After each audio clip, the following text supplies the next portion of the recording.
नमस्कार प्यारे मित्रों, मैं आपका अमन। जैसा कि हमने पिछले बारी पढ़ा क्या था, electric potential due to electric dipole, लेकिन इक्वेटोरियल और एक्सियल पोजीशन पे हमने स्टडी कर ली थी। आज उसका हम फर्दर एनालिसिस करेंगे, जो कि हमारा किसी भी पॉइंट पे हम ले सकते हैं पोटेंशियल के लिए। तो यहाँ पे हमने देखा क्या कि प्लस क्यू और माइनस क्यू, ठीक, एक सिस्टम बनाया डायपोल, और वो किसी भी पॉइंट पे हमें, किसी भी पी पॉइंट पे हमें इलेक्ट्रिक डायपोल को फाइंड आउट करना है। तो किसी भी पॉइंट पे अगर हमें इलेक्ट्रिक डायपोल को फाइंड आउट करना है तो उसके लिए सबसे पहले हम किसी एट रैंडम पी बिंदु को ले रहे हैं, जो कि उसको ओरिजिन से अगर हम ज्वाइन करें तो ये थीटा जो बनाता है वो, मतलब ओरिजिन से ज्वाइन करने पर यह लाइन जो है इस एक्सिस से, मतलब इस डायपोल से थीटा डिग्री इंक्लाइंड है। ओके, तो इसमें कोई शक वाली बात नहीं है, सिंपल सी बात है। अगर इस पॉइंट पे पोटेंशियल निकालना है तो अपना टारगेट क्या रहना चाहिए। मान लो इनके द्वारा V1 था और इनके द्वारा V2 था, तो V नेट जो हमारा आता है एकदम पुराने कंसेप्ट से अगर हम चले तो कुछ नहीं, सुपरपोजिशन ऑफ इलेक्ट्रिक पोटेंशियल यहाँ पे लगाना होता है। एकदम सिंपली हम कर सकते हैं कि यहाँ पे V1 प्लस V2 जो होगा वो V नेट के बराबर हो जाएगा। ठीक है, एकदम सिंपल सी बात है और कुछ नहीं देखना है। हमें चार्ज की मैग्नीट्यूड भी पता है। अच्छा, किसी पॉइंट चार्ज के द्वारा जो पोटेंशियल किसी r डिस्टेंस पे हम निकालते हैं वो क्या होता है, हमें याद रहना चाहिए, क्या KQ/R के बराबर हो जाता है। इसमें कोई शक वाली बात नहीं है।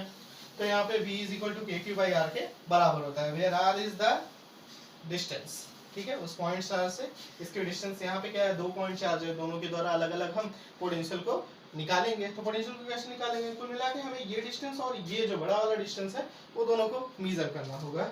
हाँ, हमें नोन क्या है, सेंटर से पॉइंट की दूरी और इनकी L की दूरी पता है। तो कुल मिला के अपना काम क्या है ना, ये लेंथ निकालना। और ये बात जान लीजिए, आज के जो डेरिवेशन है उसमें कहीं से भी बहुत ज्यादा फिजिक्स की आवश्यकता नहीं है। अपना पुराना ही कंसेप्ट है, सुपरपोजिशन ऑफ इलेक्ट्रिक पोटेंशियल यहाँ पे लगाना है। और हमें एक बात याद रखनी चाहिए, किसी भी पॉइंट चार्ज की तरह किसी r दूरी पर, किसी बिंदु पर पोटेंशियल जो होता है वो KQ/R होता है, जहाँ पर ये जिस चार्ज के द्वारा हम एनालिसिस करते हैं, जिस चार्ज के द्वारा हम पोटेंशियल की बात करते हैं उसकी वैल्यू होती है, ना कि टेस्ट चार्ज की वैल्यू होती है। ये कंफ्यूजन ना रखिएगा। Okay, so let's start. कैसे काम करना है, हमें इस लेंथ को निकालना है, इस लेंथ को निकालना है। तो आज थोड़ी सी एक नई टाइप की ज्योमेट्री आप सीखेंगे। कुल मिला के ज्योमेट्री ये है, बस और कुछ नहीं है। जैसा कि मैं इस लेंथ को R और L के टर्म्स में लिखना चाहता हूँ। आप अगर पार्ट डिफरेंस का थोड़ा बहुत भी कंसेप्ट जानते हो, अगर ना भी जानते हो तो मैं उन चीज़ों को एक्सप्लेन करूंगा। उसी के अगर आप कभी ऑप्टिक्स पढ़ेंगे हमसे तो हम जरूर इन बातों को बहुत ज़्यादा एक्सप्लेन करेंगे। फिलहाल इसकी फील मैं यहाँ देने की कोशिश करता हूँ। जरा ध्यान से देखिए, एक ही पॉइंट से ये भी निकला है, ये भी निकला, हमें इसकी लेंथ निकालनी है। तो मैंने क्या किया ना, इससे यहाँ पे एक पॉइंट, एक परपेंडिकुलर ड्रॉप कर दिया इस लाइन पे। तो देखिए ये जितना लेंथ हुआ वही पूरा ये लेंथ हो गया। मींस देखो, अगर ये जहाँ कट किया है उसे मैं क्या ले लूं, छोटा d ले लेता हूँ। तो ये जो PD है वो PB के बराबर हो जाएगी। जरा ध्यान से समझिए। तो इस PB की लेंथ निकालने के लिए, इस PB की लेंथ निकालने के लिए हम जरा सा एक प्रयास करते हैं। क्या प्रयास करते हैं, जस्ट सोचिए, ये L है, ये cos थीटा है, ये परपेंडिकुलर, थीटा के सामने वाली साइड परपेंडिकुलर, और ये बेस की तरह काम करेगा। सिंपल सी बात है। अगर ये पूरा R है, इसमें से मैं ये डिस्टेंस घटा दूं तो ये हमें पता चल जाएगा, और जो ये है क्या वो ये है, बाय द ज्योमेट्री। ओके, तो हम यहाँ से एक चीज कह सकते हैं कि कुल मिला के हमें ये पता चलना चाहिए, OD की लेंथ हम पता कर लें तो हमें ये लेंथ पता चल जाएगी। कोई शक वाली बात, पूरी एकदम क्रिस्टल क्लियर रहना चाहिए, मतलब PB के लिए, राइट है। ओके, तो करना क्या है, पूरा PO तो सेंटर से पॉइंट की दूरी है जो कि R होती है। ठीक, अब हमें ये लेना है, ये OD क्या है, OD देखिए L cos थीटा होगा, L cos थीटा। ओके, आप मेजरमेंट जरूर कर सकते हैं, ट्रिग्नोमेट्री आता ही होगा।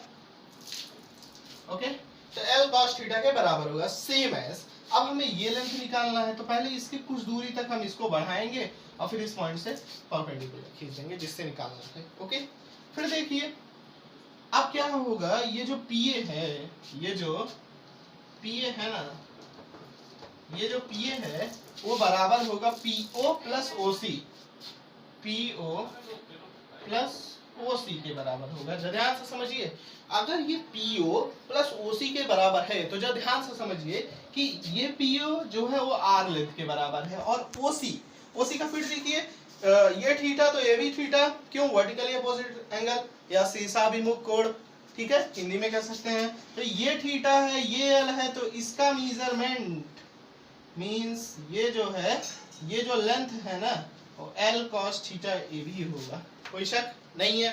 तो एकदम सिंपल सी बात है कि यहाँ पे हम लिख सकते हैं कि R plus L cos theta, ठीक है, लिख देते हैं। ओके, कोई शक? यहाँ तक अगर बात क्लियर है तो हमें सब कुछ पता है। क्या पता है? पॉइंट चार्ज पता है, दूरी पता है उस पॉइंट चार्ज से उस बिंदु पे जिस जगह निकालना है। सिंपली हम सुपरपोजिशन का यूज करेंगे, मतलब ये और ये हमें पता होना चाहिए, सिंपली हम गॉट कर लेंगे। जो हमें निकालना है वो बिल्कुल हम फाइंड आउट कर लेंगे। तो आइए देखते हैं कैसे हम फाइंड आउट करते हैं। अब अपना काम फिक्स है कि हमें पता चल गया है R minus L cos theta होता था, ये होता था। सिंपली हमने superposition of potential, electric potential का रूल लगाया। सिंपल से उन दोनों पोटेंशियल को स्केलरली हमें ऐड करना है। तो सिंपल से हम कर सकते हैं कि Q upon R minus L cos theta minus का Q upon R plus L cos theta. आइए अल्टीमेट तरीके से इसे सॉल्व करने की कोशिश करते हैं। तो Q in bracket 1 upon R minus cos theta R minus cos theta 1 upon R plus. अब सिंपली हम इसे सॉल्व भी कर सकते हैं और अपना आंसर भी पा सकते हैं। क्या होगा, कैसे होगा, बिल्कुल आइए देखते हैं, ध्यान से समझते हैं। और जो जैसा सोच रहे हैं, देखिए ये R plus L cos theta, R plus L cos theta, ठीक है। तो ये प्लस में आएगा, ये माइनस में, तो प्लस प्लस वाला कट गया तो ऊपर आ जाएगा 2L cos theta, right. 2L cos theta upon में आप ए प्लस बी माइनस बी का फॉर्मूला जानते होंगे, इसका माइनस बी स्क्वायर के बराबर होता है, कोई समझ बात नहीं है। तो यहाँ पे आर स्क्वायर माइनस का L square cos square theta के बराबर होता है, ठीक है। लेकिन हमें एक बात याद रहनी चाहिए, वही पुराना एग्जाम्पशन क्या है कि जो आर लेते हैं वो मोर ग्रेटर देन इससे होगा, तो इतना तो कह ही सकते हैं कि cos स्क्वायर थीटा से तो ऑफ कोर्स होगा। तो अपन इसे क्या कर सकते हैं, इसे नेग्लिजिबल मान सकते हैं। तो अपना जो आंसर आता है कुल मिला के आके ध्यान से समझते हैं कि क्या कैसे होने वाला है। तो एकदम सिंपल सी बात है। और एक बात जानिए, P is equal to 2QL, याद होना चाहिए, इलेक्ट्रिक डायपोल मोमेंट होता है, बिल्कुल। तो अपन लिख सकते हैं क्या, K P कैसे, Q इंटू 2L, ये जो पोर्शन होगा ये P, इसे P से आप रिप्लेस कर दो। तो KP cos theta, KP cos theta upon R square जो आता है, this is the net potential at any point. अच्छा, जो पाया हमने क्या वो सही है, ये सोचने के लिए आइए भी चेक कर लेते हैं क्या एक्सप्रेशन हमारा सही है। हमें प्रीवियस दो रिजल्ट याद होने चाहिए, एक्सियल पोजीशन पे और इक्वेटोरियल पोजीशन पे क्या होता है। एक्सियल और इक्वेटोरियल की बात करें, चलो हम याद है इक्वेटोरियल पे पोटेंशियल कितना होता है, 0 होता है। और एक्सियल पोजीशन पे क्या होता है, क्या KP अपॉन R स्क्वायर के बराबर होता है, बिल्कुल याद होना चाहिए। जहाँ P क्या है, इलेक्ट्रिक डायपोल है। हमने फाइंड आउट क्या किया कि नेट पोटेंशियल हमारा KP cos theta upon R square होता है एट एनी पॉइंट। आइए एक्सियल और इक्वेटोरियल पोजीशन के लिए चेक कर लेते हैं। तो फर्स्ट ऑफ ऑल किसकी बात करेंगे, एक्सियल के लिए। सोचिए एक्सियल पोजीशन क्या होती है, मतलब अगर इलेक्ट्रिक डायपोल ऐसे है तो इसी के अलोंग पॉइंट पे कोई भी पॉइंट रहेगा, इसी एक्सिस पर लाई करेगा सारे पॉइंट्स। तो KP cos थीटा मतलब थीटा बराबर इस कंडीशन में 0, तो KP cos 0 upon R square, पाया क्या हमने, KP अपॉन R स्क्वायर, कोई शक नहीं है, बिल्कुल। ऐसे सिंपली हम KP cos थीटा का अगर इक्वेटोरियल की बात करें, मतलब निरक्षीय स्थिति, इक्वेटोरियल पोजीशन की बात करें तो थीटा क्या होता है, 90 डिग्री होता है, ठीक है।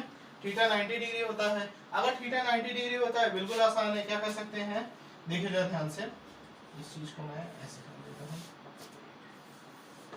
ध्यान से देखिए यहाँ पे आके KP cos 90 okay upon R square cos 90 0, तो अपना टोटल पोटेंशियल 0 हो जाता है। जैसे कि हमें याद है इक्वेटोरियल पोजीशन कैसा एक्ट करता है, इक्विपोटेंशियल सरफेस की तरह एक्ट करता है। क्यों, क्योंकि एक्सियल पोजीशन पर हर एक बिंदु का पोटेंशियल 0 होता है, इसलिए इक्विपोटेंशियल सरफेस की तरह एक्ट करने लगता है। जिसे हम इक्विपोटेंशियल सरफेस कहते हैं एट इक्वेटोरियल पोजीशन के लिए, और एक्सियल पोजीशन के लिए हम देख ही रहे हैं केपी कॉस थीटा कॉस 0 हो जाएगा, तो केपी अपॉन आर स्क्वायर। जो रटा जो समझा बिल्कुल सही है। तो फ्रेंड्स, अगर आप इस वीडियो को अच्छा लगे या आपको अच्छा लगा हो तो आप मुझे लाइक करके प्रोत्साहित कीजिए और अपने फ्रेंड सर्कल के बीच में ज़रूर शेयर करें। इससे मुझे बहुत ही मोटिवेशन मिलेगा। Have a nice day, keep learning, thank you, bye bye.